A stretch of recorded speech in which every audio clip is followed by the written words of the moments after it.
Omukisa Gw'Omukono gwo wano ku Delta TV gukutuusibwako Abantake Bakery abakozi b'engano Kaswa Home Baking Flour engano esinga okuba ey'omutindo.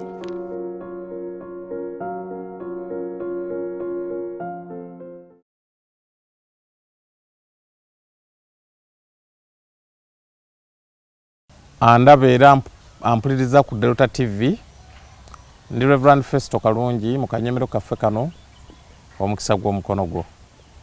Leero twagala okutunula ku byawandiikibwa mu Isaaya essula ey'enkaga-mu-ennya n'olunyiriri olw'omunaana.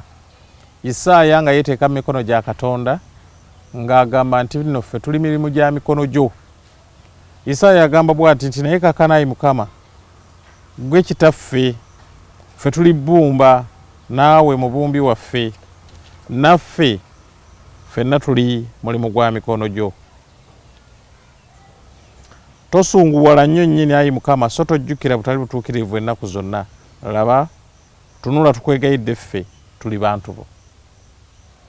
Isaaya yali atunula ng'alaba Katonda nga yeetunulira ye, Katonda nga naye mukozi.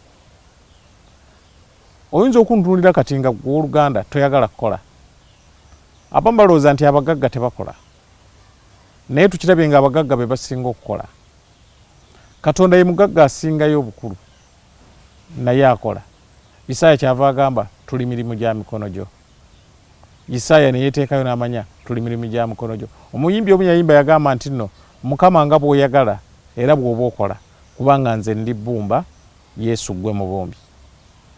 Katonda nga tuli mirimu gya mikono gye, atubumba atuteekawo nga bw'asiima, atukozesa nga bw'ayagala, amaanyi ge tulina yagatuwa, amagezi ge tulina yagatuwa.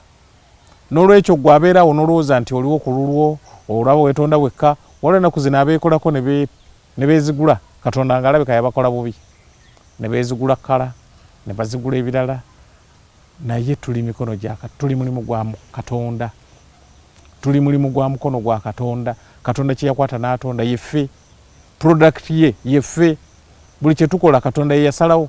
Isaaya n'agamba tuli mulimu gwa mukono gwa Katonda. Wali otonzeeko, olina kye wali otaddewo ku nsi, naawe n'otula n'ogaa kino nze nakisaawo. Oli ayinza okuŋŋamba omuntu asobola okutonda. Kale oyinza obutatonda naye oteekawo era okwo kuba kutonda. Simba omuti okwo kutonda. Naawe otunula omuti ogwo ogamba omuti ogwo nze nagusimba. Ozimbye ennyumba, ekyo kintu gwe kitaddewo n'ogaa natuzimba n'ennyumba eyo. Ekikulu abazimba ennyumba baba babiri, nannyini ssente ye aba yazimba, naye ate ne bw'aba muzimbi ng'akola mulimu gwa kuzimba naye aba yazimba enju eyo. Kweganga buli lwatula n'aga ennyumba eyo nze nagikola, ennyumba eyo nze nagizimba. Teekawo naawe ekintu. Katonda yennyini alina by'atuna, bw'atutunulira alaba atiwaakawe. Gwe atiwaakawo omulagira wa ki kye bakulabirako nti okola? Kale genda oluganda kukubiriza obeeko ky'okola, ate bw'okikola nga kirungi obeere ng'olina ky'otunulira nga Isaaya bwe yagamba tuli mirimu gya mikono gye.